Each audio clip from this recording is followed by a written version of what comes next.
Welcome to episode 47 of the Comfort via Discomfort podcast, where we are creating a mentally healthier world, one open, honest, and vulnerable conversation at a time.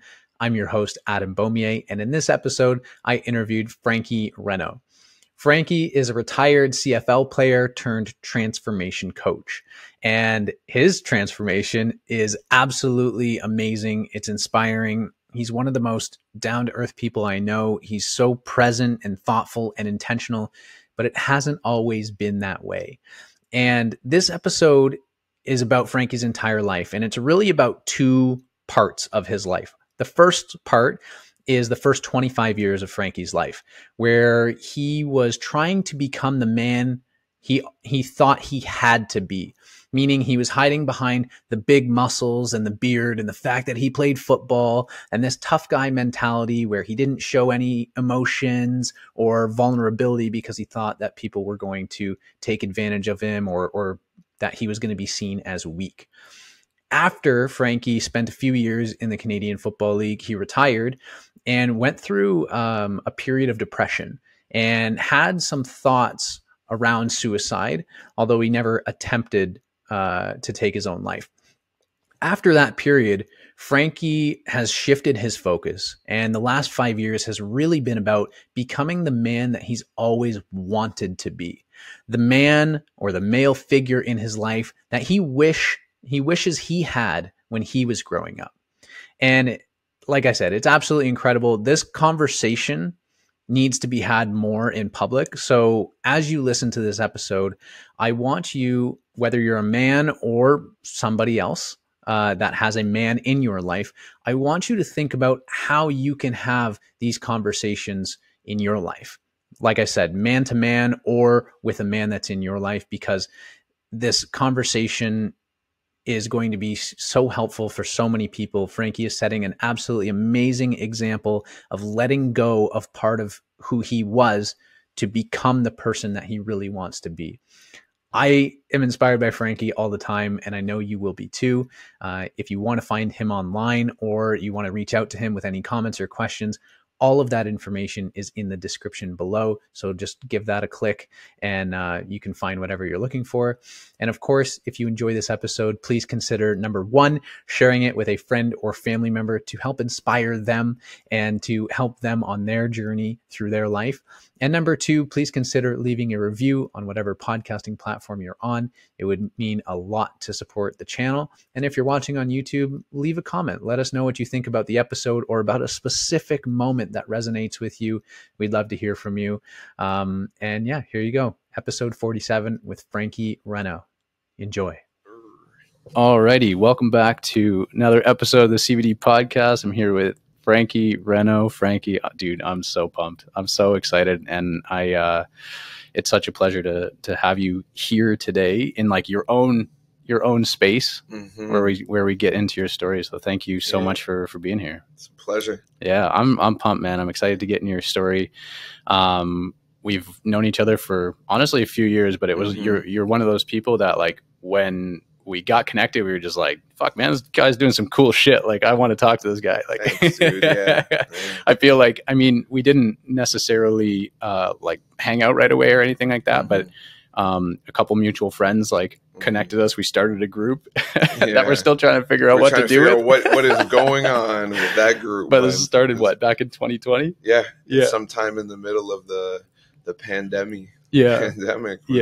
Something happened. We got connected and we were just like, all right, we got some commonalities here. Like our mission is aligned. Like we've been through some shit and we want to talk about it. Yeah. And there's a lot of, I feel like one of the big commonalities is really talking about what we've learned about masculinity.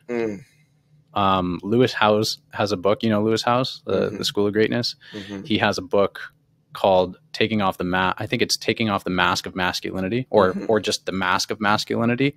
And I think that's a lot of what me and you have been through and have experienced. And so I'm really excited to like get into that, because essentially there are going to be like two sort of big themes to this conversation here.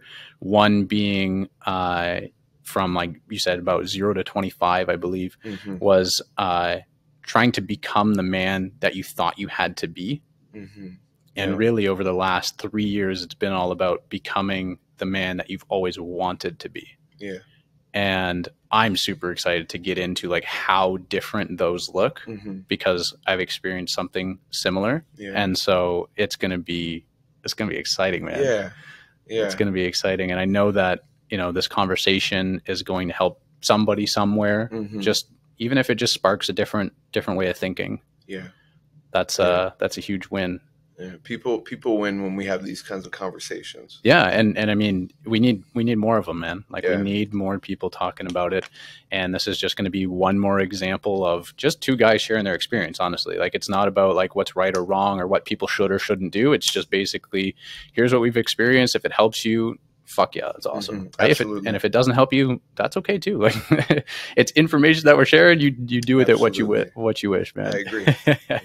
Awesome, brother. So before we get into like those two themes and all the details, why don't you tell the listeners a little bit about who you are as a person and what you do for work or what you have done for work, and we'll sort of go from there. Yeah. Okay, so where do we start? Well, Frank Renaud. I like to be called Frankie. Some people call me Coach. I do some coaching, mindset coaching, mentorship with the youth, keynote speaking. I do some one-on-one coaching, group coaching for people. Essentially, my mission is to help people find themselves, uncover themselves, recreate themselves, reinvent their life. Long story. I mean, we'll get into it definitely. There was a long period of my life where I lived alone in my head, and I feel like that experience allowed me to see it in other people. Like I see it, I can really, I can identify when somebody's in their head. Yeah, you know, I see a glazed look over the eyes, and they're looking to the right, to the left, wherever they may be. And my intention and my mission is to support people in coming back to the now, being here as I work to be in the now and be in the here. And yeah, I've been through a lot of struggles, and whatever way my story took me, when these struggles really came to the pinnacle or the rock bottom, the high, the low of it all, I had made a commitment and a decision that I would leverage this experience, whatever it looks like, because in the moment it was magic. Like what was happening to me in the moment in which I decided that I would tell the story, whatever was happening then was magical and powerful beyond, probably beyond my ability to explain it. And so here I am, just trying to share it in as many ways as I can. 100%. Because I know now, and now I definitely know, being where I am today, that whatever I felt, that magic that I felt, the feeling, the presence, or whatever it was, I'm not alone in what I felt. I felt it after. As I began to gain confidence and share and talk about it, find out other people have felt it. Yeah. This ease, this peace, this feeling of lightness in a time, in a world, in a life so chaotic. How could I come to a place of peace?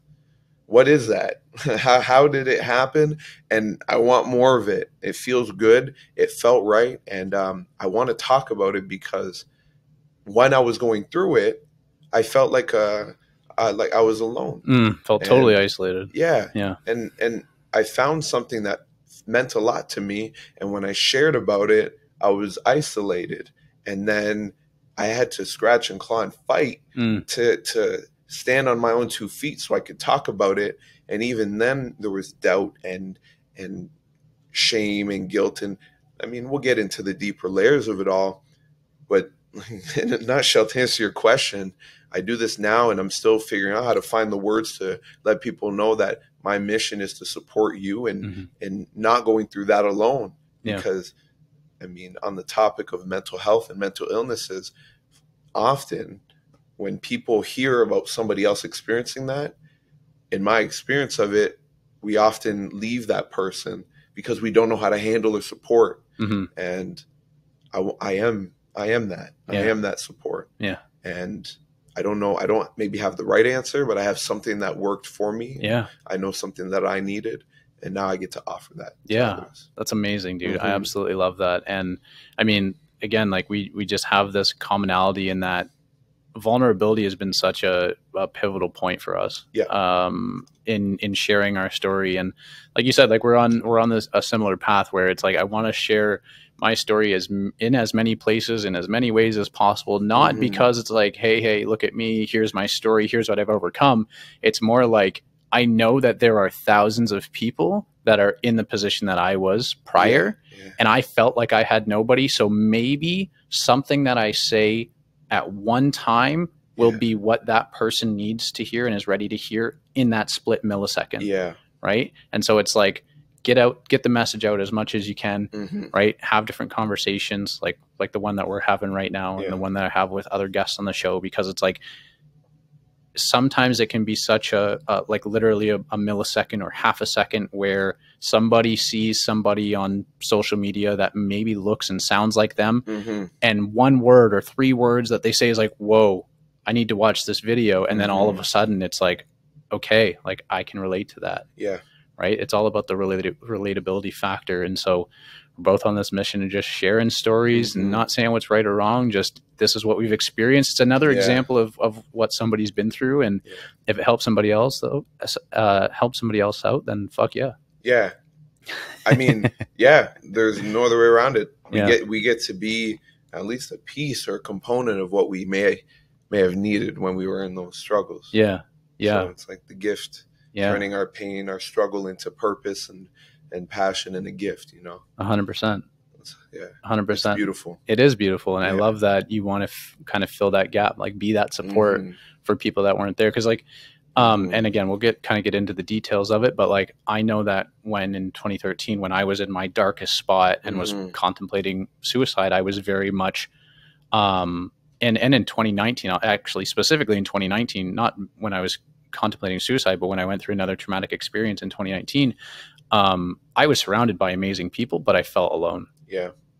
You know what I mean? Like I felt in that moment after the trauma, I felt like I was alone and I didn't know how to move forward. And I thought that people would leave me if I really told them like what was going on. And it was a pivotal moment to reach out to a therapist. And her advice was, you can have the most amazing people around you. If they don't know what's going on in your life, they don't know how to support you. And that's when I made the decision to like really lean into that vulnerability. Yeah. And you've done the same and leaned into that vulnerability. And like you said earlier, like it was uncomfortable as shit at some points. Yeah. It still is. Yeah. Like I will never say that I have arrived at some destination of, I don't know, from where I thought long ago that I would arrive at a destination and say, I'm here, I've done the thing, I've accomplished, and I'm complete. Yeah. I can't. There's no way, because when I find out, they say what is it, like true wisdom is realizing that you know nothing at all or something like I don't actually know anything. Yeah. And the more I find out, the more I realize I don't know. Yeah. And so I think that like this journey of life, as I continue to discover new ways of articulating it, it's a practice, it's an adventure, it's a rebirth, it's finding and uncovering over and over again. And maybe a year from now, I'll be a whole new version of myself. I might have a whole new mission in a year, a whole new direction or goal. But I mean, there's something to this idea of pressing on and following this North Star that only I can see and only I can feel. And this is something that's been guiding me my whole life. And only now I can really articulate that feeling of when I was younger and I wanted to do this and somebody said no and I would still do it. They would be upset. I would be happy, but then I would have this guilt of why am I happy, but they're not, and I don't feel happy about the thing that made me feel good inside. Yeah. So that's one component of the whole bigger picture. But yeah, this idea of there's something valuable to this. Yeah. It's fulfilling. It feels strong. It feels powerful. It feels inspiring. And shall we continue to follow whatever that is? Yeah. Yeah. And it's not like, is it now like you see a destination and you're like trying to go to it, or is it very much like I have a North Star, but like the path is just a figure it out on the way? Like where's your mindset kind of at? So in terms of sight, what I can see in my mind, I would see as a vision. I see probably until the end of 2023 what is in my mind. Will it be reality? Probably not. I don't know. It's a vision that I see, and I've had many visions or ideas or thoughts. There's a goal, there's an intention, and the path unfolds as it goes. I didn't see myself here 3 months ago. Like I didn't see myself doing what I'm doing now. 4 months ago, I was having a very different conversation with a buddy about where I saw my life. And now I'm sitting here after having traveled and having these eye-opening, heart-opening experiences. And so, yeah, to answer your question, I mean, sure, I have a destination in mind, but that'll probably shift. Yeah. Do I have an idea of what the path looks like? Sure, but I might turn left and see something that inspires me to go that, I just kind of, I follow the lead of something that I can't even see. Yeah, 100%. Yeah, that's interesting, man. Really interesting. And cool. So I think this is a perfect time to like kind of start getting into your story, and just to sort of preface this conversation. If you Google Frankey Renaud, you'll find that he was in the Canadian Football League for a couple of years.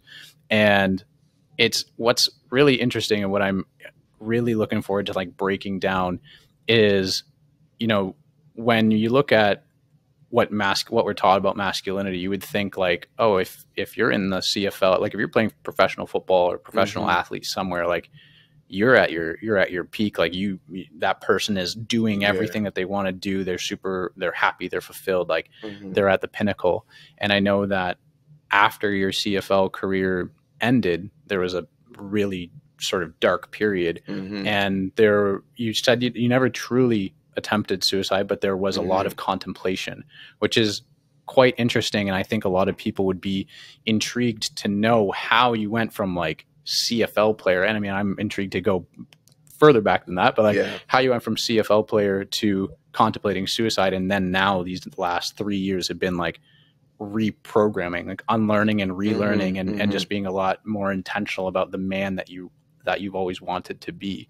And so that's what I'm looking forward to the most really in this conversation. And that's my sort of like guiding North Star. And we might go left. we might go left, right. We might go right, but I hear you. Yeah. I think the context you set on the topic is powerful, and there'll be a lot to, I guess, dive into underneath or within that umbrella. Yeah, absolutely. So we'll get into this first big theme of becoming the man. From 0 to 25, you're trying to become the man that you thought you had to be. Yeah. So tell me a little bit about when you were growing up. Like, what did you want to be when you were a kid? What did you picture as like the man, like that you saw in the future, or that you were told that you had to be? Like, what did that person look like? What did they do? Want to get into some of those details to see how many like commonalities we have, and see like what that picture looks like. See if we can draw like a persona of what that man sort of looked like a bit.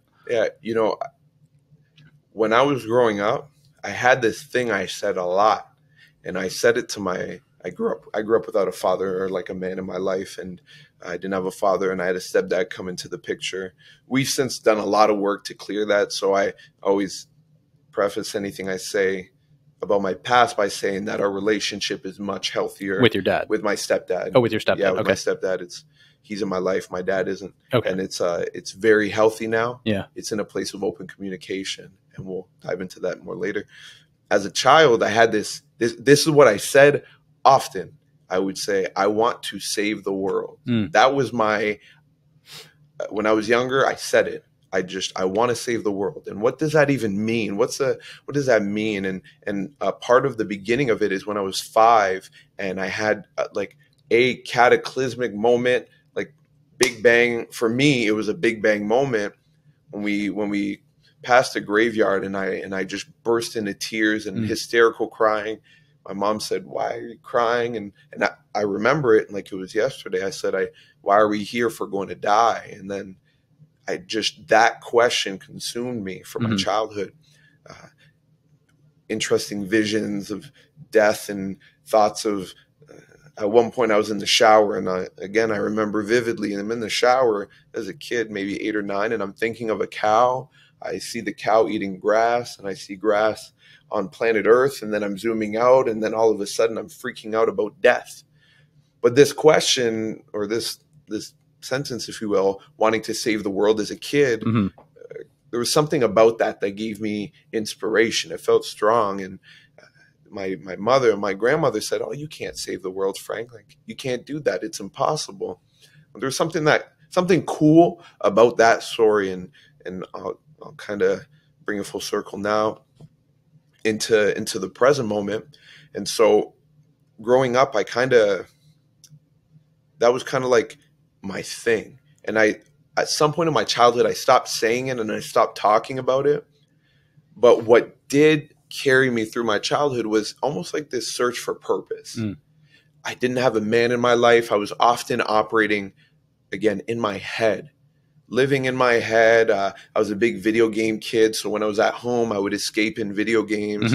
And this is me logically communicating now as an adult about the version of myself that was a child. I would play video games. That's where I went to get away from the chaos that was going on in the home. Because for me, as a child, my home was chaos. Video games were an escape. Anytime out of the house was an opportunity for me to be at ease just a little bit.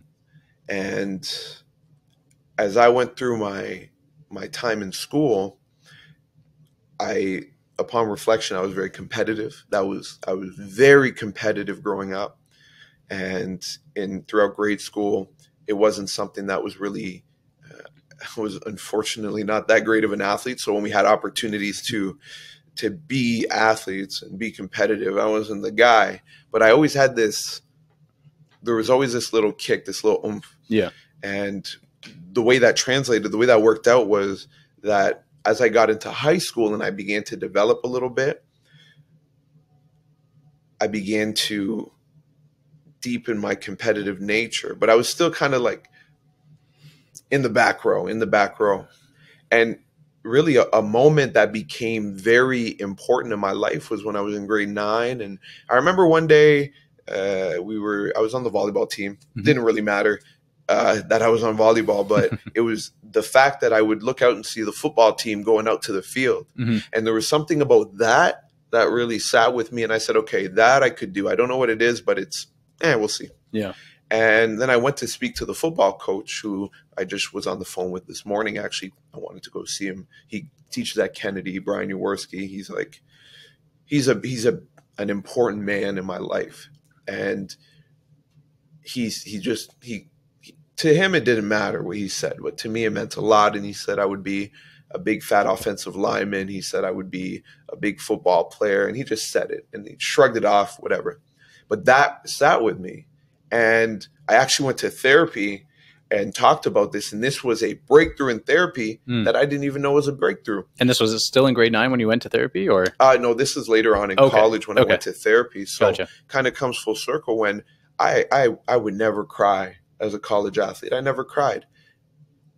And all she asked me was, she said, so like, what happened? And I said, well, this teacher, he believed in me. And then I just sat there and I started choking up and I was trying to hold it in. And she said, no, let it out. And then I just started bawling. And I'm in therapy and I'm bawling because I realized that for the first time in my life, a man acknowledged me and communicated to me that he believed in me. And I couldn't believe how much I needed that and wanted that. I just wanted for a man to see me. Yeah. Because my dad didn't see me and my stepdad was all he was focused on was trying to break me down for some reason. I didn't understand, or that's how I interpreted it. As an adult now, I understand he wanted to support me as best as he knew. Yeah. This is healed Frank talking to inner child, we may cross that topic later. but all I wanted was to be seen. And so that too was a nugget. And I think that, and it's a big part of why I do what I do now, is I work with kids, and I want them to know that I see them. Mm-hmm. I want them to feel seen. And I'm grateful that I have these life experiences that have taught me how to be present for them, even if for a couple minutes. Sometimes that's all the kid needs. They're just begging for a minute of your presence. And as a man to another young man, I pray that I can give them just enough so that they know that they're of value. Yeah. And yeah, to kind of sum up, that's kind of the beginning of this journey, is this man saying that I mean, this man saying something that had me feel like I meant something. Yeah. Like I had value as a grade 9 kid with glasses who struggled at home, who casually excelled in school without studying, who escaped through video games, and who often tried to find a place to fit in. Yeah. I would kind of compare my childhood to, I watched The Lion King a lot. I watched Hercules a lot. Those were like my 2 Disney movies. I watched them all the time. My mom would tell me that as a kid, I would just watch Lion King over and over and over. Amazing. And Hercules over and over. And I kind of think of, the scene in Hercules Disney where he's going on an adventure, the song, I will find my way, I will go the distance. That's me and Shelby have that as one of our songs on our morning playlist. Oh, I love that. Yeah. That's there's so much meaning to it. And why is it important to you? It's important to me because it reminds me of my childhood, and the lyrics in the song, like I said, when I was a kid, I said, I want to save the world. And my childhood, I was always looking for a reason why are we going to die? Like, what is this whole purpose of this thing? And it's so crazy how this all kind of comes full circle, in the sense of, so in 2020, when I started getting into this, and we'll talk more, I was on the other side of this big moment in my life. I went through this program, and in this program, they had a moment where they celebrate us. And they say, okay, Frank, lay back in your chair and close your eyes, and we're going to play a song that we think is representative of you. And I didn't even know. And they play that song. No way. I bawled my eyes out. Oh my goodness. Oh my goodness. I cried. And I couldn't believe that these people who didn't know me found or knew of a song that just resonated so deeply in my heart and in my soul. And I cried, and I felt so seen. I couldn't believe it. And my childhood was essentially a kid just finding out, or looking and seeking purpose and meaning, and kind of stumbling into football. That's interesting. Yeah. When we're going to dive into a couple of the topics, because you kind of gave a overview of you growing up there. When you described that the house was chaos, like when you were younger, what did that look like? Oh, well, so we lived across the street from the high school, and it's still there. My parents still live there. It's a 2-bedroom, small little bungalow home. And what started off as back in Ottawa, it was me, my brother who was just born when my stepdad came into the picture, my stepdad and my mother. And my stepdad, he's Dominican. He grew up in a third world country, and he married my mother, and they did their thing, and he came to Canada. And it was almost like immediately upon him getting off the plane and arriving to Canada, he was focused on disciplining me. And how old were you at the time? I was 8. Okay. And I was the man of the house, as every 8-year-old young man should be. I was the man of the house. And this foreign person who I've never talked with comes into my home and tells me what to do. Yeah. He wants me to brush my teeth after I get up in the morning. No, I'm going to brush my teeth. The whole story of the kid, Yeah. And I was a stubborn little Capricorn kid who didn't want to listen to this man. And that was, in essence, my upbringing, constant battles, and sometimes they escalated, and it goes deep. And in that home, what turns out is that he brought his 2 daughters into Canada as well, and God bless them, they're doing amazing now. One actually has graduated college, became a teacher, and is actually back in Dominican building a business as a teacher there for kids. Wow. You know, so she's turned, and the other one, God bless her too, she has 2 kids, and she's building herself up as a businesswoman, as an entrepreneur, you know. So good for him to be able to bring his children from a third world country here. And so we grew up in this home. There's 4 of us in one little bedroom that's probably the size of a McDonald's bathroom, like a small McDonald's bathroom. And we're sleeping on a bunk bed. There's really no room. We're on top of each other, and that's our childhood. Yeah. And I'm dealing with what at the time was the challenge of a man who unconsciously, subconsciously, I just wanted him to give me a hug or something and give me some love. And all I ever got was pain. My childhood was associated with pain with him. And that was hard. It was really hard. It was really hard. I could never find a break. Yeah. Like I couldn't win. Yeah. There was no winning. So what, if you don't mind me jumping in. Yeah. At that point, I mean, you're 8 years old. So I don't know how developed the thinking was at the time, but like, did you have an idea of what a man, what man you thought you had to be at that point? Like when you were 8? And follow-up question is like, how did that change when your stepdad came into the picture? Like, what did you start to see in terms of what a man looks like? If you can remember. Well, I don't remember how I behaved when I was 8 per se. Yeah. Up to that point, I must have had this story in my head as a kid that I was the man of the house. I feel naturally comes up in most homes where there's not a male figure in the family, in the household. The young man grows up to think he's the man of the house. And I feel like that's in nature. That's human nature. And that's the animal kingdom, for lack of a better term. And when this man came into the home, for me, it was an adjustment more so of I had never really been told no. And often I forget maybe what my coping mechanism was for the word no. But then it turned into there was no room for me to even communicate my feelings or emotions because they were shut down by a man who was not open to that idea. Yeah. And again, to be clear, like he didn't have that. So I can say that I understand now, but as a child, I didn't understand why. I just had no connection with this guy. Yeah, it was a very drastic transition too. It wasn't like, it just at 8 years old, all of a sudden, bam, things are changing. There's a grown man in the house. I don't know him. Yeah. And it affected my childhood because now, to me, that seemed to be the point when I began to seek ways to escape what I created in my mind. The story of was chaos. It felt unsafe to be in the home. And so that's kind of like the nugget of my childhood. I saw a man. I built a story that men were dangerous. They were unsafe.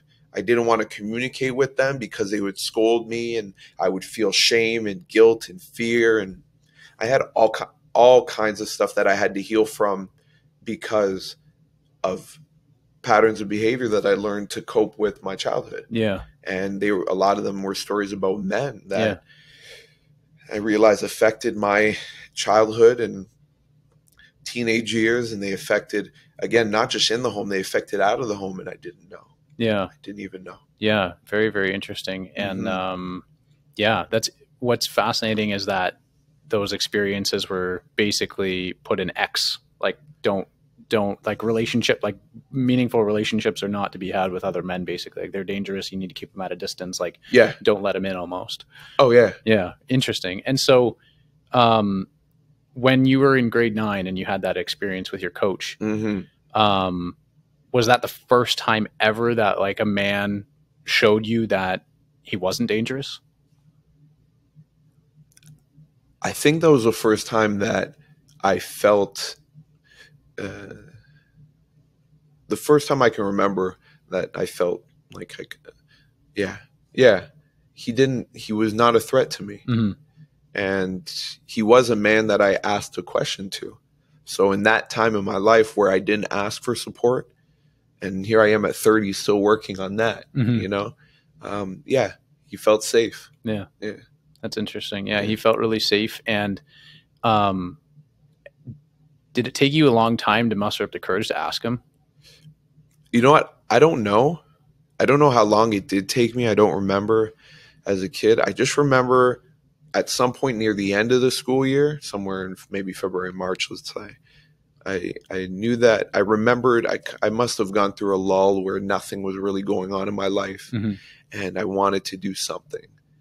And the first thing that came up was this feeling that I had back when I watched the football team run out onto mm-hmm. into the practice while I was at volleyball. Yeah. I felt like I belonged there more than I belonged with the volleyball team. Right. And so I knew that he was the guy, and I must have.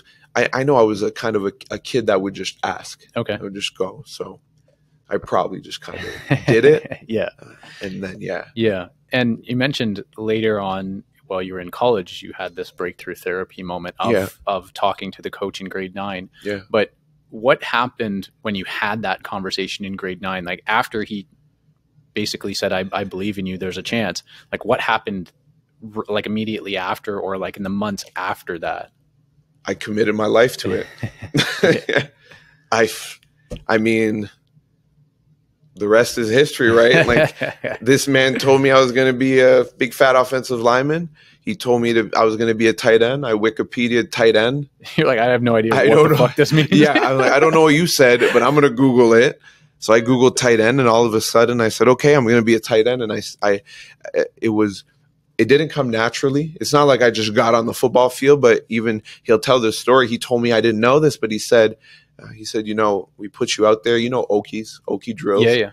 He said, we put you out there and you just laid somebody out. You didn't even worry about it. I didn't know, but I guess that was, you know, a thing. Like apparently that was an important thing that you did. Well, like, to stand I out. know now as a coach, I know the value of when we see kids, when they hit, we know that's football is a very violent sport. Mm-hmm. And I mean, that's a thing in the game that we value. Yeah. And I guess they saw something there, and for them it meant something. Mm-hmm. And it's a good memory for him. I'll never remember probably because I was the one hitting. Yeah. You know, but it's a core memory for him. That's amazing. And I love that he told you that. Yeah. I love that he told you that because that's really special. So how did you go from grade 9, like literally just joining the football team to then playing college? Like I don't even know where you went to play at college, and then we'll jump to sort of the CFL. Yeah. So it was grade 9, and I did grade 9 was when I saw football.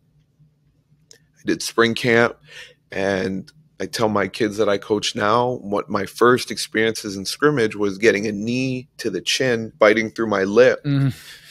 Sounds pleasant. Yeah. I lay on the ground and I just lay there and I'm not moving, and I knew something hurt. And my coach comes over and grabs me. He says, never do that again.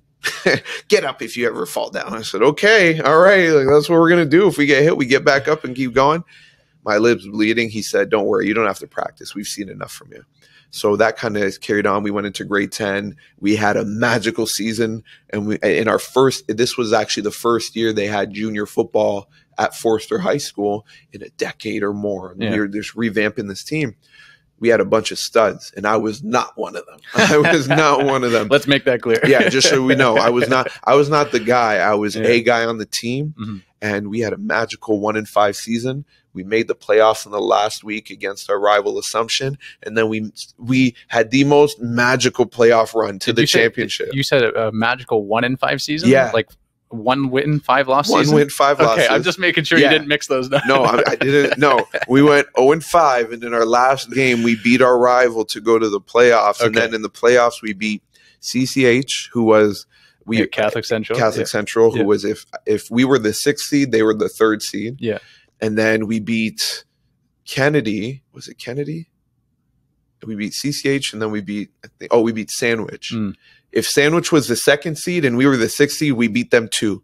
And I'll never forget the play that we beat them on. We called it 300 for Spartan, and we just, Coach, this is great, so funny. Coach Beer, he comes over, and he's a powerful man in my life too. He said something to me that inspired me. He comes onto the field. It's like 3rd and 1. They're on our 1 yard line. They just had a play, drove down the field. And he goes, "Hey guys, what do you want to run?" And we had never ran the play before. And we all said 300. And he said, "You know what? Go ahead." And we ran 300, and everybody just attacked the line. They ran the ball. We stopped them. We won. And then we went to the championship and got smacked around by General Amherst 28-0. But it was a win because we played them before. It was 56-0.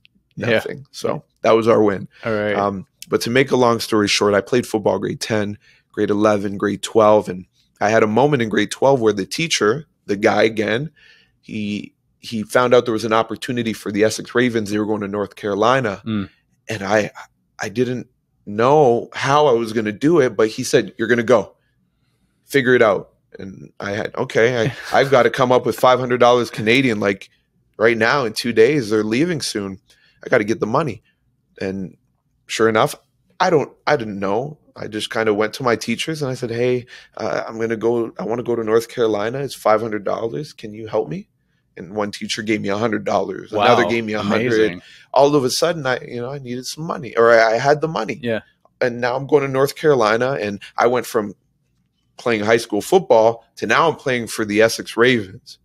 High school football, the Essex Ravens is like it's a big jump. Yeah, it's like jump. Like that's kind of like Essex Ravens is almost like kind of like an local all-star team. It's like an all-star team. Yeah. All the best kids go for football. And I actually played for them as a receiver in North Carolina. So I hardly played, but I love the atmosphere. And I remember we were practicing and I saw over in the distance, once again, this, like, I'm always watching from afar, apparently. I see the linebackers training. And I said, "You know what? I want to play that. Whatever they're doing, I like that." And so we finished the period of time and we come back and I have this linebacker in my head. I want to play linebacker. So I called a coach, Coach Mills, who I love him now. He was hilarious. He's just a funny man. I say, "Coach Mills, I want to play linebacker this summer." Yeah. And he just laughed at me. Oh, really? He laughed. He said, "Okay, buddy, we'll see ya." I hung up the phone and that pissed me off. Yeah. I was pissed because I know that laugh because my stepdad laughed at me like that. So I knew that laugh. I knew what it meant. And I said, "All right, I'll show you." 4, 5, 6 months later, I show up to training camp. I'm 15 pounds heavier. I'm ready. Like I'm here. Built. I'm ready. Yeah. And I'll never forget the look on his face. His jaw dropped and he grabbed me by the arm and said, "Come on, Frank, let's go grab some pads." And, I'm an 18-year-old kid. I don't know. I just put in work in the gym. I trained my ass off. And now coach, he's jaw drop. He comes in and one thing leads to the next. We go through training camp and my coach, again, Coach Jaworski, he says, I call him and I was going to tell him good news. And he goes, "Frank, don't worry. You'll play a couple specials. You'll get to know the game. And then maybe you'll get a couple plays on defense." And I said, "No, coach. Coach said I'm starting." He's like, "What?" Like, "I don't know. I guess I'm starting. They put me at defensive end and I guess I did well. I don't know." I had no clue what I was doing in football until I got to the CFL. I kid you not. I had no clue. I love that. I love that. Coaches don't really know. I don't know if they know or not. They probably do. They might know now. They probably know. Yeah, they're going to know. The coaches that know football knew that I didn't know what I was doing. Yeah. I was just pure talent and pure instinct. Pure hard work. And I worked my ass off. Yeah. And so, and again, this is a reoccurring theme in my life. Yeah. Once I figure out what I need to do, I do the thing. Whatever if I don't get the answer by word, I'll figure it out and then I'll go. And so that season I went in and I had maybe 4.5 sacks and I ended up having a costly penalty. I don't think we lost particularly because of that play, but I believe that play had a massive impact on the game. We lost in quadruple overtime. Oh my God. We were 8-0. We were the number 1 seed. We were slated to win the championship that year in 2011. Didn't work out, obviously. And in 2012, we come back and again, I go back into high school. I actually got sick. I lost 10 pounds and I went through a dark period of my life. That was hard too. I struggled. I didn't tell anybody about it. I was struggling.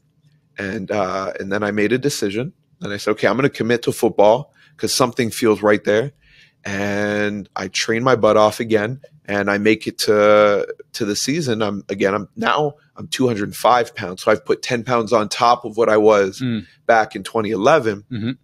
And I'm ready to go play summer football. And I became the defensive player of the league. I was the guy. Wow. And we didn't go as far. There was some crazy controversy with the London team about the kids they were bringing into play. It was weird, but regardless, they won. Yeah. We lost to them. And that was kind of the beginning leading up to my college football career. Wow. In a nutshell. Yeah. In a nutshell. yeah. In a nutshell. Wow. That's intense, man. But I mean, so through all of you said the word, I was pure talent or whatever, but from what you've told me, you weren't necessarily pure talent. You didn't know what the heck you're doing, but like your determination and the hard work that you were putting in eventually helped you to develop the talent. And then you were that guy, the defensive player of the league. And so how did it go from defensive player of the league to college? Like where were you, where'd you get recruited? Where'd you play? Well, it was kind of simple. It was, I'm going to go to play at the University of Windsor because nobody else accepted me. Gotcha. And it was just the recruiting path was simple. Yeah. But again, I was underestimated, overlooked. I went in and there was and again, all the men that I went into college with, there was a group of us, and I have the picture always. There was a bunch of us, and I was just a guy in the picture. And they had the star guy. And I remember when Coach went around the table in our press conference when he was talking about us, we were his first recruiting class or second maybe after a 5-3 season, high hopes. Yep. Goes around the table and he talks about the players. Oh, this is so-and-so. He's our number one recruit. And, he gets to Frank. Frank might contribute in third or fourth year. And I was like, all right, Coach. And in my head, I said, okay. That's what you think of me? We'll see. And that was part of fuel to the fire for that summer. So I go into training camp with the Lancers right after this season where we just lost, and I'm in pretty solid shape already. I go through the workouts, and some of the veterans on the team, they saw me, but it didn't really matter to them who I was because I was little Frank, 19 years old, 205 pounds, skin and bones. The pictures tell a good story, the pictures. And sure enough, I climbed my way up from third team defensive end. I was a linebacker. I went in as a linebacker. They recruited two. There was another linebacker. His name was Reese Mahler. He was a baller, just a hard-hitting kid. Reese Mahler, the baller, yes. So Reese and I were like the two linebacker recruits. Okay. But he got way more love than me because he was bigger, he hit harder, all that good stuff. Kind of like all the linebackers that were there. And then after the morning of day one, I went from third team defensive end to second team linebacker. And by the end of training camp, I was playing. I was one of the first team guys getting first team reps. And sure enough, I got to start. In the first game of the season, we played Ottawa. We trampled them like 70-0, and I had 4 or 5 special teams tackles. Damn. I was just flying downfield on kickoff, and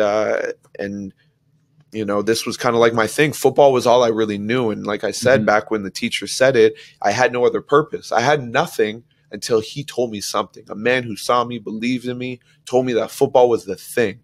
So I'm going to do what I know and commit. Yeah. And so first year of college that comes around, and I had an opportunity to start. My first ever start was against the Western Mustangs, and they were the top team. Rivalry. Oh yeah. They don't call it a rivalry game. I think things are changing now, but they would just smack us every year, Yeah. But my first game as a starter was against the Western Mustangs. I felt like my stomach was in my throat. It was crazy, but I held my own. I did well, and I ended up finishing the season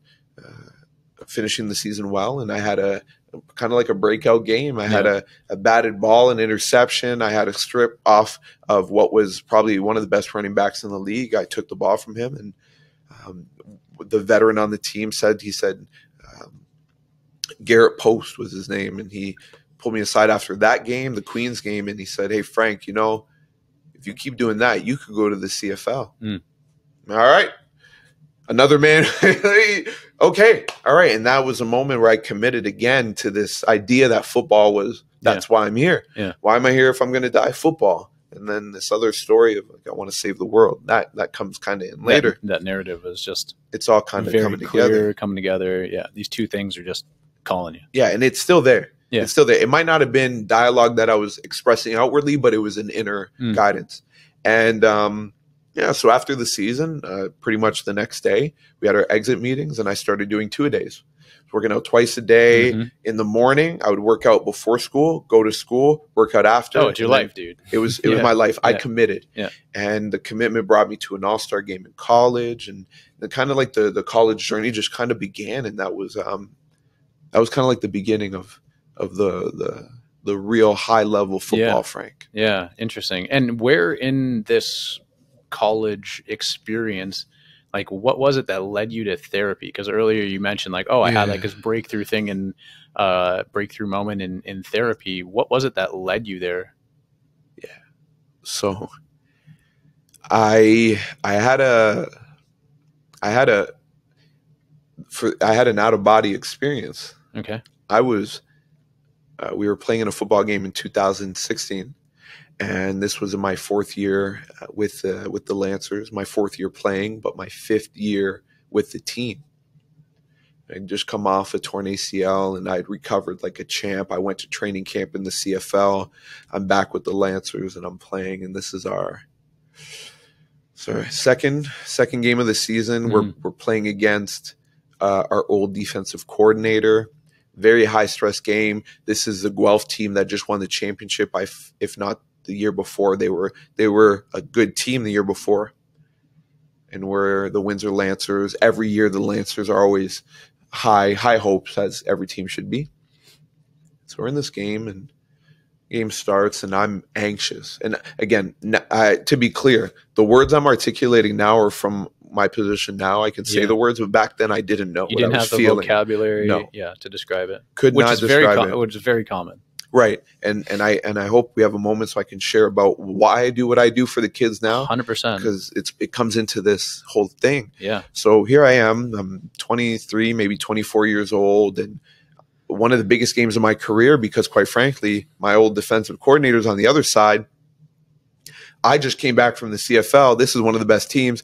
Teams kind of depending on me in some way, or that's like my story. Oh, and I'm sure the other team is like that guy's just come back. Like he's the target, man. Yeah, like, he's the guy. Yeah. And I was the guy. And I mean, humbly, I was the guy. And so game goes on. And I remember at some point I'm running down the field on punt. I didn't miss tackles and I leveled this guy. And it was one of those experiences where I just remember running down the field and making contact, and you could hear everybody go, ooh. And then I get up and jog off, and all of a sudden I'm out of my body. I'm not in my body. And it was like I was watching my body out of a small little TV. Yeah. But I had one of the best games of my career, 13 tackles. I was all over the field. I can't make this up. I had dreams of or visions of plays that were happening in the game. I knew they were happening before they were happening. One particular play, I remember before the snap, I said, it's a screenplay. I know it's a screenplay. I already know. I wasn't even watching anything. I just knew it in my body that it was a screenplay. I didn't know where it was coming from, but it was a screenplay to the wide receiver up the middle. And I don't know if I made the tackle. I think I did, but it happened and I didn't understand what was going on. I'm like, how did I know that? What's going on? I didn't really watch film even. Again, I didn't know what I was doing. I was just playing football. Yeah. And it was that game. It just went on, and I ended up at the end of the game, I ended up stripping the ball, and that was like my signature. I have pictures of blocked kicks and stripped balls. That was like my thing. I have it may be broken, I don't know, but I have the Lancer record for the most takeaways in a career for the Lancers. But yeah, at the end of the game, Guelph's driving down the field, and I stripped the ball out of them at the end. And I remember taking off my helmet, slamming on the ground. It was emotional. It was wild. And we ended up going back on defense, and they tried to go, and we stopped them. And I remember after the game, I kind of like came back into my body, and I was exhausted, like far beyond normal, tired after a game. I was drained. I was still dissociated. So out of body still, but a bit closer to the front of like, I would say I was out of body, and I was kind of coming back into my body. And I would only describe it. I was coming back to the front of my vision. Like kind of coming to the you know what I mean? Front of your head. You know? So it's kind of coming back, and I remember near the end kind of shaking that coach's hand, the coach who left Windsor, and just kind of looking at him, and I was drained, and I said whatever, and I went off, and I sat down after the game, and I just kind of sat there, and I was like, I don't know what happened. I didn't really tell anybody. I just kind of took it in, and that night I went back to my dorm room, and I just kind of I was thinking about it, and I said, okay, I don't know what that was, but I need to go to therapy, and that's when it started. Have you at that point, had you ever been to therapy before?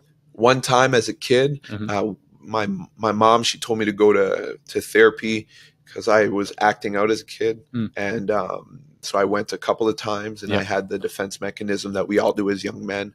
Therapist says, "How are you doing?" "I'm good." "Yeah, I'm fine." "Nothing's wrong?" "No, nothing. Everything's good. You know, I'm happy. Everything's all right." And went again one time, and then I made a decision that therapy wasn't for me, so I stopped going. And that was it. Okay.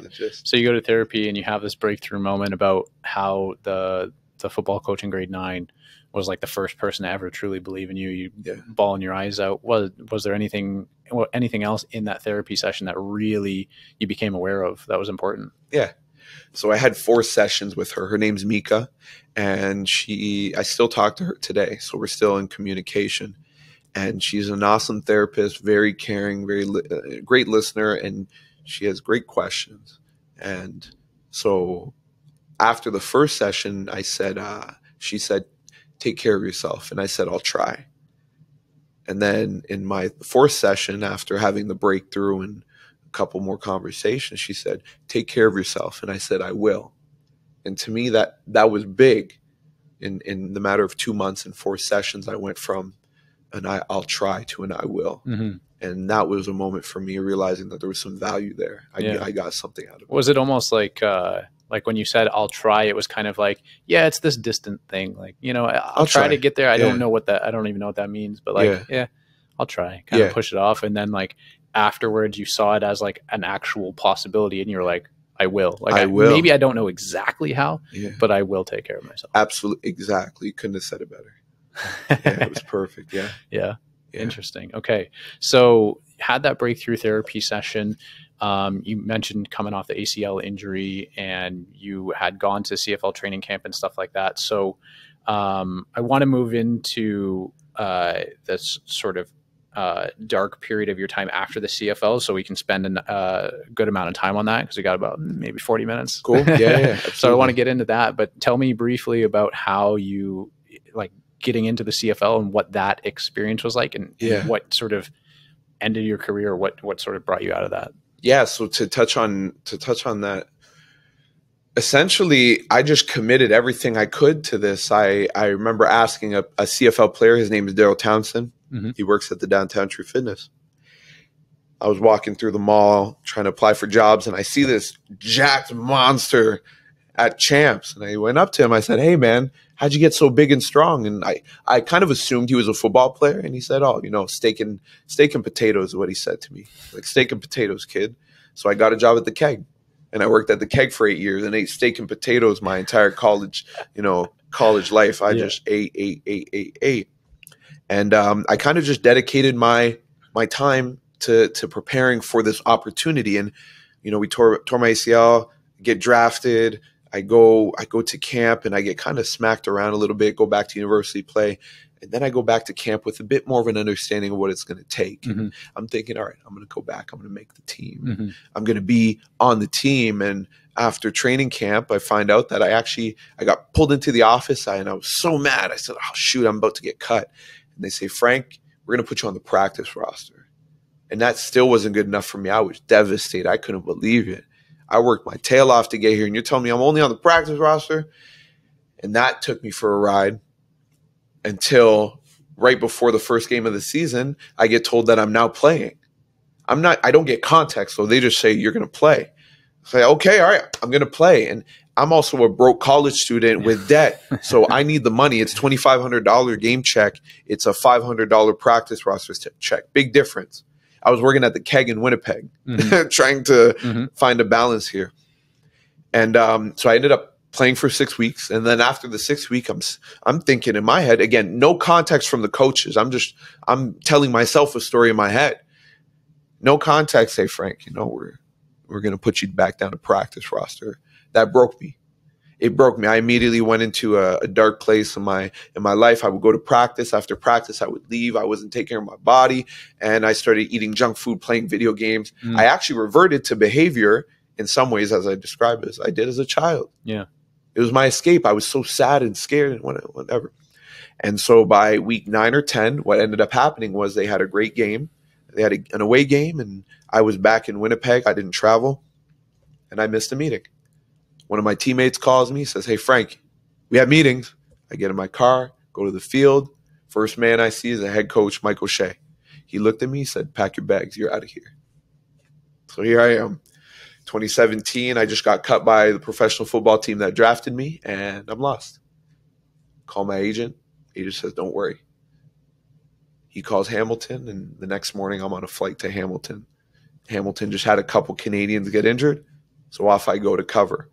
But I think I have arrived because I always wanted to play for Hamilton. It's 3 hours away from my home. I can travel back and forth. Life is good. I play a couple games for Hamilton, and then right before the 3rd game, we're going to travel to BC. I go to the room, the lockers, and I see that my name's not on the roster anymore. So I said, that's peculiar. I don't know. But I knew what was happening. Yeah. You know. Yeah. You just didn't want to tell yourself. Business is business. I didn't want to tell myself, and I'm walking around. I'm looking for it. Where are you at? Hey, Frank, can you come into the office? I said, here we go. Frank, we're going to have to let you go. It was a good time here, but got to go. Said, all right. So I get back on a flight, go back to Winnipeg. I had a car there, take the car, drive back to Windsor. I'm done football. I'm done. But I said, let me get back in the gym and train because I like to work out. I love it. And I work out and I bust my ass and I kill my legs, and it's Saturday and I'm tired. And Sunday comes around, I relax, and I get a call from my agent. Hey, Frank, you have a workout with Toronto on Monday or on Tuesday. Wow. I said, okay, agent. First of all, Fred, shout out to Fred. He's an incredible agent, connected. He'll get you work. He's awesome. So Monday I get in a car. I drive down to Toronto. I have a practice or a tryout Tuesday morning. Tuesday morning, I wake up and my legs are lead. I could hardly walk, but I have a tryout for a professional football team. Mind you, I never had a tryout before for a professional football team. I don't know what I'm doing. Yeah. I am just winging it. Yeah. All of it. I have yet to really receive coaching for football. I've just been winging this whole thing. So I do the tryout. I completely bomb the tryout. I have wobbly legs about 10 minutes in. The coach is laughing at me, thinks I'm a joke. And I ended up getting sent home, and Toronto goes on to win the Grey Cup. Wow. So maybe had I been ready, Yeah. And so that kind of speaks to my mental health and my story. Yeah. And eventually I go back home. A couple weeks later, I get a call from Winnipeg. Winnipeg wants me to go back. Wow. So I finished the season of 2017 in Winnipeg, play my 9th game, and I'm now no longer a rookie. So the next year, now I know what it takes. I'm going to go back. Like I said, I know. Go back home, off season, work my ass off, train, kill it, come back to the CFL. I'm 205 pounds, shredded to bits. 5 years later, 5 years removed from my rookie year, I'm the same weight, but just an absolute monster. Mm-hmm. Big beard, long hair. Like, I'm ready to play football. In my head, I've created this character, if you will, of Frank the football player in my head, and I have now become Frank the football player. I've arrived. And certainly, training camp showed. I balled out. I did my thing. I make the actual roster now. Here we go. Life is good. I got my girlfriend back home. She loves me. She's celebrating me. I'm playing football games, doing all the things. And then week 6, I made a decision. I went right instead of left. I chose to go with these people instead of those people. And those decisions affected me in the game the next day. I ended up tearing my ACL in that game. And that was the beginning of this adventure. That was kind of like the catalyst. Yeah. And the big bang, if you will, was a few months later in October when I was eventually admitted to the hospital and diagnosed with bipolar. And that whole hospital story, that's a 3-hour conversation, but I'll keep it light by saying that I wasn't taking care of myself. Yeah. Like I told my therapist I would, Yeah. And it led to me going into a place of experiencing incredible euphoria, peace, happiness, but also experiencing incredible dread and suicidal ideation and darkness, all in the span of a short period of time. And I didn't even know what I was doing. I still had no clue what was going on. I wasn't self-aware. I was still struggling. I couldn't communicate, didn't have the vocabulary, had old habits, so on and so on. Yep. And yeah, that's kind of like the long short of my professional career, life after life right before the transformation. Yeah. Yeah. Really interesting. So when you said October, that was the end of 2018. Yes. Correct. Yeah. It's end of 2018. You get this big sort of big bang that happened. Yeah. And just a few minutes ago, you mentioned that like you had created this character, like Frank the football player. Like you had arrived. You were this man. You were this persona. Long beard, jacked out of your mind. Like manly, playing football or whatever. So was that the man that you thought you had to become? Yeah, 1000%. I had become everything that I dreamed of when I was 14, and they said I was going to be a big, strong football player. I was Frank the football player. I was known around town. I had an identity created. I had a mask on that I was Frank the football player. Wow. And I wholeheartedly believed it to my core. Yeah. I was Frank the football player. That's the man who I thought I had to be. Yeah. Now I can say that, but that's who I thought. That's who I thought I was. Yeah. And so when you injured your ACL and basically were removed from the league essentially, and now you get this big bang of diagnosed with bipolar disorder and everything, was that the beginning of like that understanding? Well, maybe not even understanding, but was that the beginning of this sort of misalignment between like the man that you thought you had to be and the man that you wanted to become? Like what was happening in that sort of moment? What effect did that have on you? So that second part of the context right there, that second part, that didn't really start coming in until last year, 2022. Okay. Which is big. So in that transition period, I was still uncovering. Gotcha. And to be clear, today I'm still uncovering. There's no end. Just full disclosure. I don't know. I don't know what I'm doing. Right. So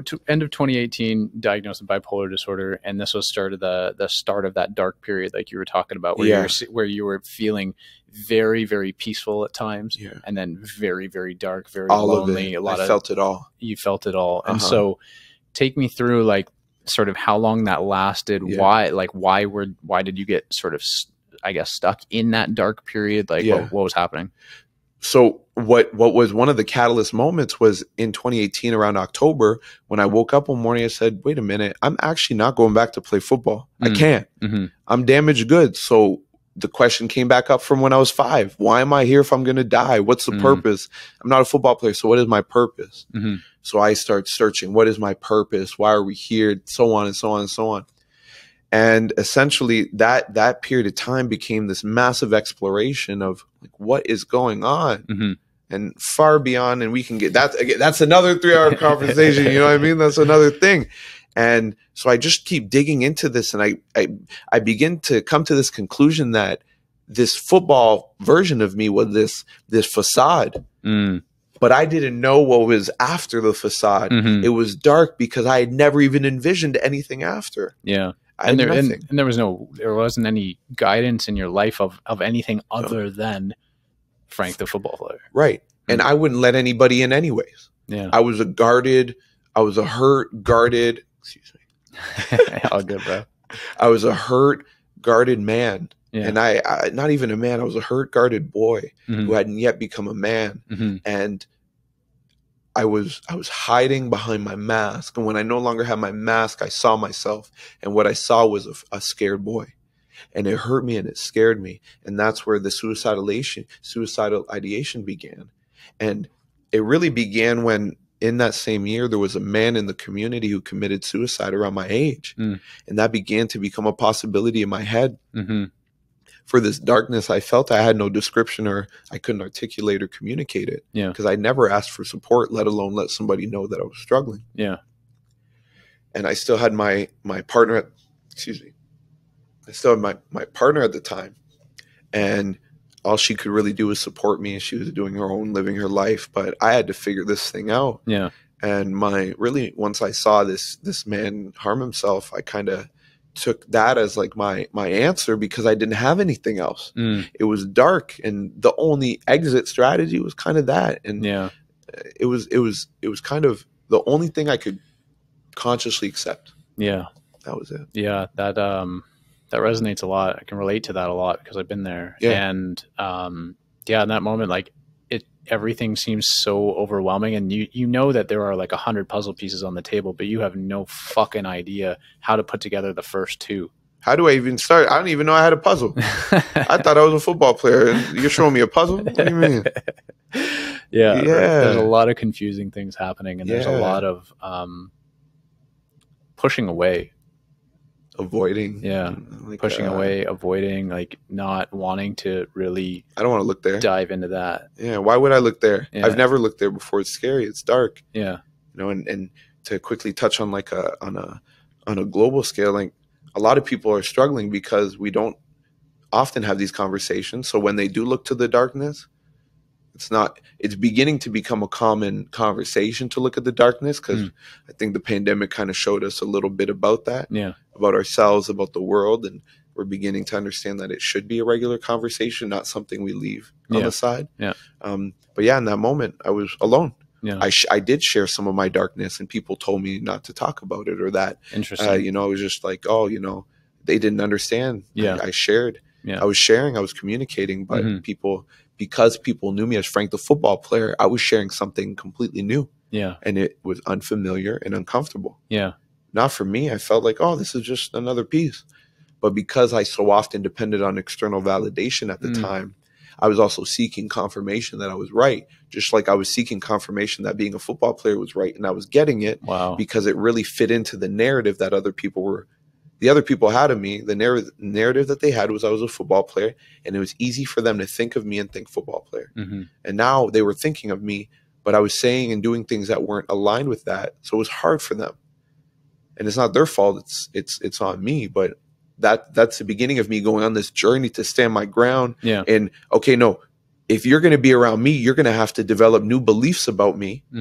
Because I'm changing my beliefs about me. I was just going to say, yeah, you have to change the beliefs about yourself, and then that'll kind of follow, which is really interesting. And so this whole thing started happening, trying to kind of, you understood Frank the football player was a facade, and really there's a lot of darkness and whatnot. Now, I know that I don't remember whether it was 2019 or 2020 when this whole incident happened with like really contemplating suicide. Yeah. You were with your partner at the time, and like you were looking at flights to go do it somewhere else because you didn't want to actually take your own life in Windsor. Yeah. You bought a rope, like you're kind of. Yeah. I was building this story. I didn't know how to ask for help, but I was taking actions and kind of leaving clues out in the open because I just didn't know how to communicate that I was struggling. Yeah, I was just going to say, so tell me a little bit about like what was happening, what was happening there. Cause I mean, it's mentioned a couple things like really quick, but tell me a little bit more about like what was happening at that time. Yeah, I was just numb. Yeah. I didn't feel much, and it was dark, and I was going through the motions of my life, and I felt uninspired, and I was being told, hey man, you know, get a job, $25 an hour. That's good. But that didn't feel good to me. Yeah. I knew there was more. Yeah. There was something big for me. Yeah. And when I was in the hospital getting diagnosed with bipolar, that was when I had committed to, I was going to tell my story and help other people. Yeah. I didn't know how yet, but that was still in my head. Okay. It went away as I was numbed. Yeah. But it was in that the moments where I was really close and I was numb, and I was at work. I had been working, and in my shift, I was numb and cold. And then my partner came in, and I just knew I had to tell her, because I was really considering it, but I knew I didn't want to. Yeah. I knew I never wanted to. I knew I would never, but I just knew I had to say something because I was getting closer and closer to the edge. And that was kind of the beginning. And it began this journey of, I kind of went through darker times, but now people knew. The challenge for me, though, is that I was still depending on other people's affirmation and acceptance. But now people knew what I was really going on in my life, the closest people, and I never heard from them. And so that was hard for me, for being at that time, being somebody who depended on other people for validation, and I had nobody to even comfort. I mean, my partner, she stuck around, and God bless her. I appreciate her. But I really had, I was just kind of like struggling, you know, and it was, she didn't want to tell people. I didn't want to tell people. I was just struggling in silence. I would go to work. I would go to work and laugh and do all the things. And then I would come home and I'd be numb laying on the couch, and I would lay on the couch all day. I'll never forget, all day. And then I would get up and go to work at the keg at the time, and smile and wave. And then I'd come home and I'd be numb. And then one day I just kind of decided, I said, you know what, this can't be my story. This can't be it. I know I got over the suicide stuff, but like, this isn't going to be it. And for me, I made a decision to remove medication from my life. And I knew that something about that wasn't working. And I did go through challenging times, and life continued, but there was something right about what was pulling me. And I made a decision somewhere in there that I was going to follow that. And I'd lose it now and then, but I was going to keep following that. And when was this happening? Was this 2019, 2020? That was 2019. And 2020 was when, just before the pandemic, when things started turning for me. I have a whole story about this persona that I created. I literally created a persona called Mr. 120 in my subconscious, in my mind. You remember that? No. What was that? That was like around the time we met, maybe if not before we met. I created this whole persona. It's a story. It's funny because I was an asshole.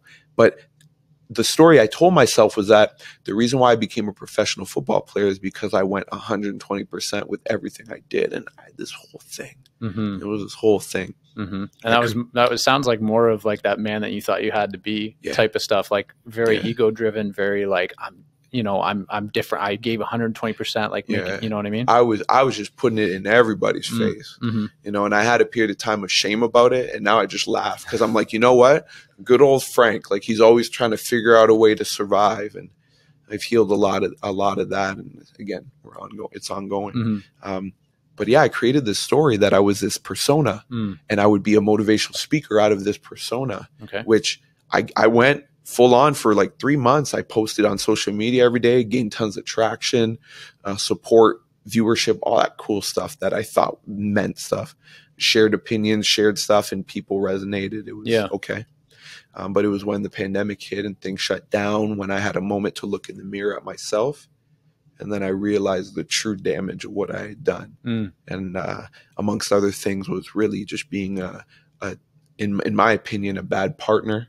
And in my opinion, I called it like I was a failure in football and all these negative stories about myself. My mental health was really poor. And it was really, that was what sparked me to realize that, okay, I know I didn't show up in a beneficial way to the world, although I was trying to.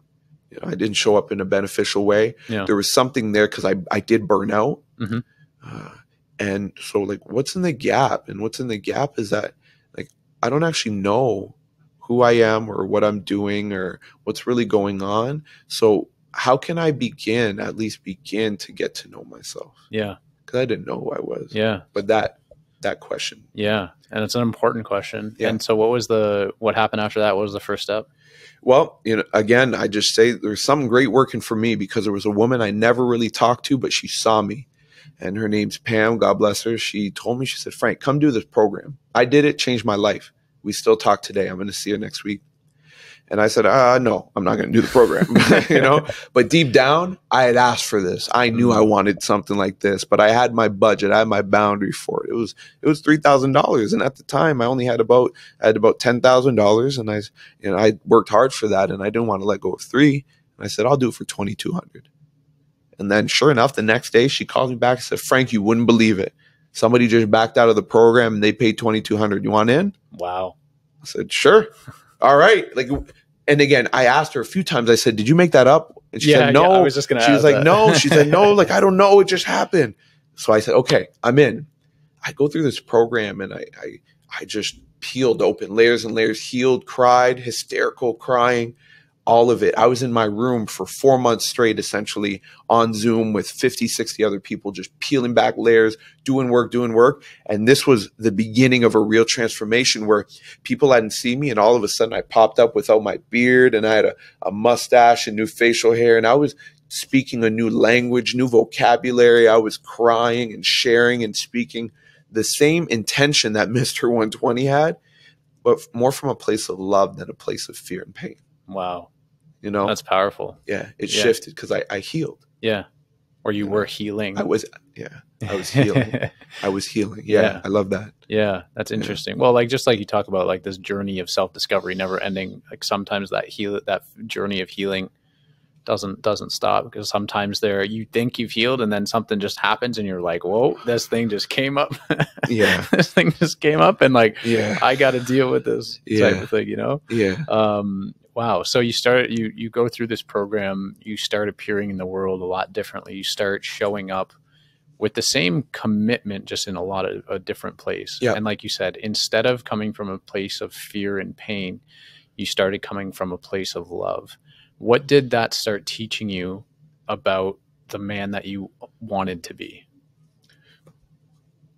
Well, when I did the program, I knew there was more, because I saw, for the first time in a long time, I saw what life was like outside of my bubble. Mm-hmm. I was connecting with people all over America, all over Canada, that were living powerful lives. Powerful lives. We're talking millionaires and successful entrepreneurs. And I was just kind of running my moving company and working at the keg and kind of like building something. I was onto something, you know? And then I just kind of realized, I said, okay, there's more. So I finished the program, and then I coached the program. And then in those 8 months, I went from being a kid who had no clue who he was, no self-awareness, no emotional intelligence, to being a man who I was a kid, to a man who finished the program, who peeled back layers, who supported others in peeling back their layers.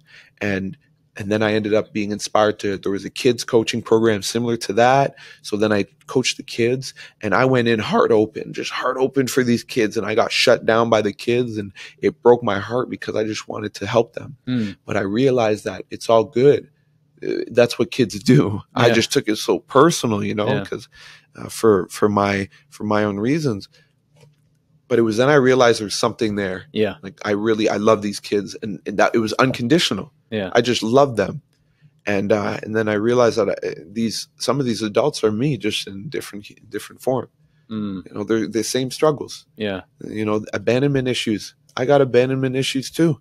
We just have different lives, and we tell ourselves different stories, but at the root of it, it's an abandonment issue. Yeah.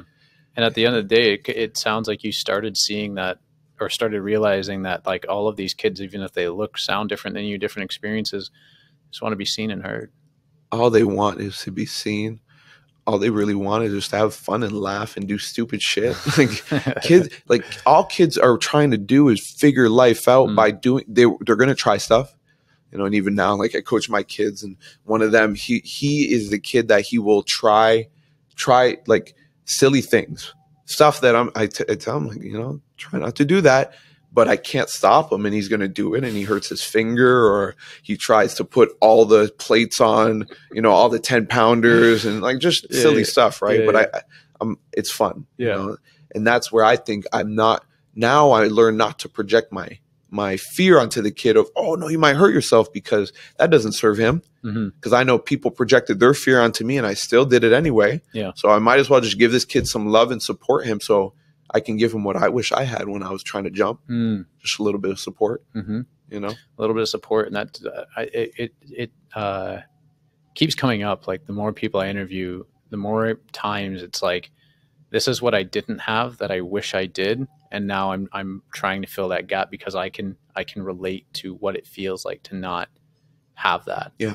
And honestly, it's a big part of what this podcast is about too. Like that person back in 2013 that I was feeling alone and isolated and in your head and just contemplating everything and just avoiding all discomfort and difficult situations.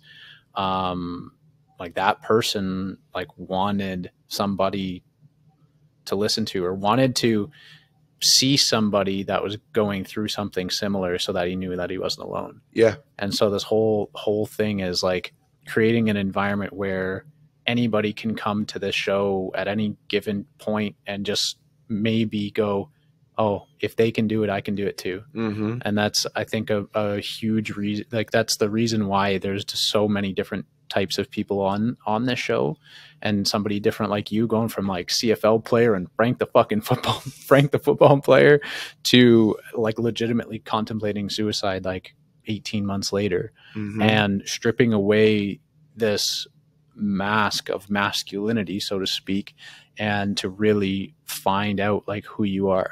And so it started with this big bang, and then you went through this coaching program and you started seeing people that were different than all the other people that you've seen in the world. And that's when it started to be like, oh, this is actually a possibility. Like, I almost relate it back to like in grade 9 when the coach said like, I see you as this big, like this fat D lineman or whatever. You said, oh, it's a possibility. Yeah. I'm going to go to that because like, that's what I know right now. Yeah. And now in 2020, this thing is uncovered and you're like, whoa, that's a possibility. Yeah. Like, that seems a lot more meaningful. This is pulling me in that direction, and I need to go. But if you didn't see it, if there wasn't any type of role model or whatever to really put your lay your eyes on and to understand that was a real thing, I would have never known. Might not have never known. Wow, that's deep, and it's fascinating, and I think it's what drives both of us a lot, is to try and set some type of example, or try to tell a bunch of as many stories as we can from other people to like really show that it is possible. Carving a new path, creating a new way, and just being, again, like we keep coming back to, being the difference, being what we needed. And honestly, just talking about it openly and honestly and vulnerably, and we both said that that's been like a pivotal point in our lives, going from a spot of like just holding everything in and being in our heads to now being like, this is me, like outward, like this is me, and this is who I am, this is my story, which is really, really interesting. So after that coaching program, like what else has happened over the last like 3 years that has helped you even peel back more layers and to really identify like the man that you've always wanted to be? Like, what does that man look like now? So since 2021, when I took a break from the programs, and there's one man in particular that I ended up coaching and mentoring. He was in his 60s and in the beginning of 2021 when I coached the program. And I remember looking at him, and he was a big man, kind of stone cold face. And as I was healing these male relationships, I looked at him as a man that I said, okay, I'm going to help him. Like, I'm going to be the difference in his life. Turns out he was the difference in mine. Because we got to have a couple one-on-one conversations. He was an old football player, and kind of funny how we connected. And I'm actually going to meet him in person for the first time next weekend. Oh, damn, dude, that's awesome. Yeah, that's awesome. And so he told me, he said, when he met me, he said, I got something you got to do. He said, you're going to do it. I'm not going to, like, I see you and you're going to do it. You're a football. We're in the brotherhood. You're going to join this. And so he tells me, he's like, there's this thing called the Sterling Meds Academy, and you're going to join it. Okay. And I was like, no, no. And I'm not going to join that. He said, no, like, you're going to, because you're my man now. You're a man in my life. And I take men in my life and I help them. And I'm going to help you, and you're going to help yourself. I said, whatever. Fuck. All right. I guess I'm going to do this too. So this program opportunity comes up. It's called Circle Up. I'm actually, again, this is all full circle type of stuff. I'm now in we just completed our first week of coaching and mentoring the program. Wow. So now I'm coaching and mentoring the program. Amazing. In dude. 2022, thanks, man. Thank you. In 2022, I start my journey into men's work, personal development. And it was in 2022 that I made a decision I would do the work so I could begin to heal the wounds of my father and my stepfather and my own, about them and about men. I complete this program. I join a men's program. Now I do biweekly meetings with other men, and we just talk about life and the shit, the trials, the tribulations, talk about our battles, and we talk about our wars, because as men, we go through war every single day. And we don't literally go spears and bow and arrow, but we go to war. War with ourselves. War with ourselves. War with the society, now it's society and the finances, the struggles, the physicals, the stuff we can't really talk about in the world, because I mean, again, that's another conversation of the expectations and the standards of men. But now I'm in this work, but there's another level to the work I didn't even know about, the weekend. And I'm resistant to the weekend because I'm stuck on this finance thing. But then I say, you know what? Fuck it. I'm going to go to the weekend because the guy who runs the weekend, he's about to die. This might be his last one. So I'm going to this weekend. Come hell or high water, I'm going. So end of 2022, I figured out, I made a decision. I said, I'm going. I save my money up. I buy plane tickets. I buy the ticket. I end up investing about $3,000 to $4,000 for the whole trip. And again, not really having a lot of money, but I said, no, I'm going. There's something about this that's calling me, about being a man. Yeah. I go into this other program. I go in a boy, come out a man. I'm healing some wounds. And then now this is about, like, I didn't have a man in my life. I'm going to be the man. You know, I'm going to be that man. And I go into the program, and in 2 days, another layer, another healing moment. And I get to grab my balls and, like, say, like, I'm a man. And not from a place of cockiness or egotistical, but from a place of, as men, when we go on these journeys, we get to go and uncover ourselves, and the journey of man, only a man will understand, you know? And so now this program has happened, and now it's a deeper part of my life. It's in my body. It's beginning to come a part of my life. And now I see the value that I had in being around men, and I am working on providing that to young men, because I know now that what was in the gap when I was playing was to trust other men in the football community. And it's not their fault of the men. It's the fact that it just wasn't present. So now I get to be the presence of a male role model who not only has been to the CFL, so I can tell you about it if you really want to know the truth. I can guide you there if you really want to go. And I can just be here to support you and be the difference. Not only with my heart, but with my training, with my vocabulary, with all of the things that I've done from 2020 up until now, the various programs and personal development. I have all these tools that I can provide as support for a 16-year-old that just wants to go play football. You know? Yeah. That's fucking amazing, dude. Yeah. Thank you. That's awesome. I'm really proud of you, and impressed with all the work that you've done over the last 3 years. And, I'm grateful to meet another man that has this, has this as their mission, man, because, like, it's for the kids. Fuck yeah. It's for the kids. And it's for you. It's for the kids. It's for, you know, and, like, from what I'm understanding is that, you know, you had this idea that the man that you had to be was this Frank the football player, this macho dude, ripped, like, nothing can hurt me sort of armor type of dude. And through all of your experiences and through the last 3 years in particular, it's really the man that you want to be is the man that would have given the 8-year-old you a safe place. Yeah. And that's incredible. And I absolutely love that you're working towards that. I know that you wanted to speak a bit more about, like, the work that you're doing for the kids. So if you want to get into more detail about that, you definitely can. Yeah. So essentially, to make a long story short, I in 2020 and 2021, in the beginning, I birthed this idea, Game Changers Leadership Academy. Okay. I wanted to do something for the kids similar to the program that I coached in 2021, where I got my heart broken by the kids. I just said, I want to build something for kids so that if they go into sports, they have something. Yeah. They have something, not tangible so much, but like something of value inside of them. Yeah. Not something physical like muscles, but something like a feeling, a knowing, an awareness, a self-awareness. So those intangibles. Yeah, the intangibles.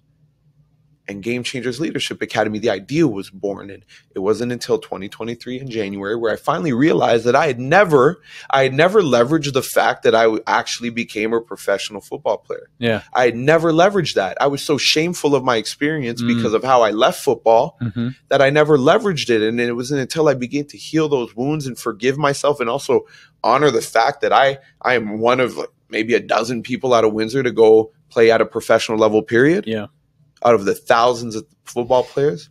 So now I have this program where I get to mentor and just coach, train young men, be a guide for them, have some real conversations, whatever they want, support them. I get to support them, put them in the gym, show them potentially a path to the pros if they want it, and also show them that there is life after. Yeah.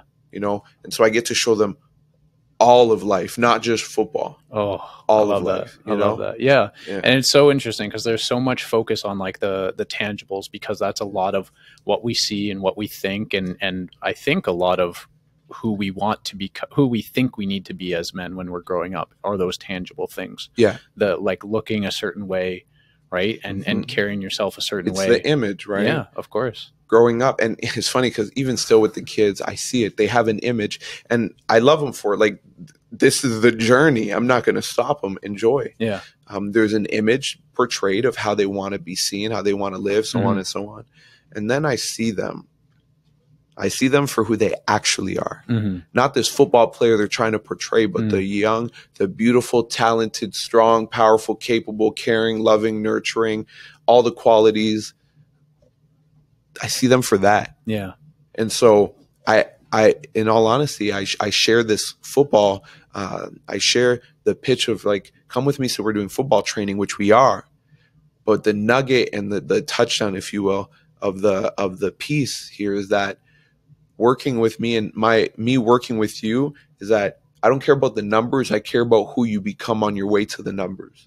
Because if I can support you in understanding that, I pray that you don't have that same struggle that I had, and the gap at least will be smaller because you'll have a couple more words. Yeah. You'll know that you can ask men for support. And give them vocabulary that they can use to describe how they're feeling and what they need. Yeah. Yeah. I love that. Cause like a lot of times, like you said, I related to it so much. You were like, I had no idea how to describe what I was going through, how to ask for help. Yeah. And a lot of times when there's training around the vocabulary and identifying what you're going through, but also vocabulary around how to communicate it effectively. Yeah. Not just saying like, oh, something's wrong. Yeah. Like being able to go another layer and another layer and use actual words to try to communicate to people that there's just legitimately something off and you think and you need help is super, super powerful. Yeah. And I love that. And related to what you said earlier, you said now that like the pitch is like a football training thing. Yeah. Right. And when you were saying that, the thought that I had in my head was like, come to the football training camp. But like the Okie drills that we do, it's not about tackling each other. It's about tackling who you really are. Yeah. And there is a metaphor to that. That's huge. Yeah. There is. Yeah. Because in Okie, you find out a lot about who you are when you go head to head with somebody else. Yeah. Yeah. That's wild, man. And I love that you're doing that for kids. And it's something that I would love to start doing as well. I mean, a lot of my audience right now tends to be kind of, I don't know, I would say like 18 to 35 type of thing, but I've always had this desire to help even younger kids as well. And so I admire you for the work that you do there. It's something that is absolutely needed in our day-to-day society. We focus a lot on adults, and I think that there's a plenty of room for that. Yeah. Don't get me wrong at all. But there's also needs to be a huge focus on the kids. Absolutely. Yeah. They deserve us just like we deserve them. They deserve us too. 100%. 100%, man. Yeah. That's awesome. Where can people find more online about your program or about what you do? So we're getting the website redone, but it's frankeyrenaud.com, FrankeyRenaud. That's also my social media links, FrankeyRenaud. That's just where I go to share, and I'm building and growing through that and growing with others. And that's where you can find me. If you have any questions, shoot me an email, hello@frankeyrenaud.com. I'm always open and willing to have these conversations. I also do some keynote speaking. I've spoken at high schools, and I just think that it's a beautiful opportunity for the youth to hear a story from a man who's been there, who's healed, who is healing. And a real story. A real raw, like vulnerable story. Yeah. Yeah. I want people to know that this conversation doesn't have to be clinical. It can just be real and raw 100%. And know that that's okay too. I love that, dude. I fucking love that. That's amazing. And of course, as with any episode, I'm going to put all the links in the description so that people can easily find out more about you, where to find you, how to contact you, and everything like that. as we wrap up here, I just want to say thank you for sharing everything, man. Of like course. Vulnerable story and sharing how you went from Frankie the football player, who everybody probably thought was on top of the world, to, you know, all this stripping away the facade of that persona and really diving into who you are, and knowing that it is a never-ending journey, and you're just going to continue to do your thing, peel back layers, and share your story to help other people. And again, really admire the work that you're doing. And thank you for sharing everything that you shared today. The last question that I always ask people is to what advice would you give to somebody who is maybe stripping away a facade that they built? The question's a little bit different, but I'm kind of changing it a little bit for you in this scenario. But what advice would you have for somebody who is kind of facing what you faced in like 2020, where you're like stripping away that facade and trying to find out who you are? How do they go about starting to take action? Yeah. How would they go about starting to take action is by asking for support. Kind of to the first part of what you said, I would say give yourself the time to make it to the moments that you will eventually love. Give yourself space to grow. Forgive yourself, and remember that there's no destination to your identity. Many times when I thought I had arrived at a moment in my identity, if you will, that crumbled, and it's ongoing. So just don't forget, the journey's ongoing. It never ends. Yeah. All right, man. This has been fucking amazing. I appreciate you so much, bro. And I mean, like, what better way to like meet you in person for the very first time? Yeah, than to just kick in and have a conversation at a gym. Yeah, upstairs. Right? Yeah. Awesome, man. Well, like I said, I appreciate you a lot. We'll stay in touch. Any way that I can support you, please let me know. I want to shout your story from the rooftop. So that's perfect. I'm grateful, and I look forward to hearing it. And I had a pleasure hanging out and chatting. And yeah, me too, brother. It was perfect. Awesome. Yeah. Thanks, Adam. Thank you. Yeah, appreciate you. Yeah. All right, man. Yeah. That's a wrap. Cool.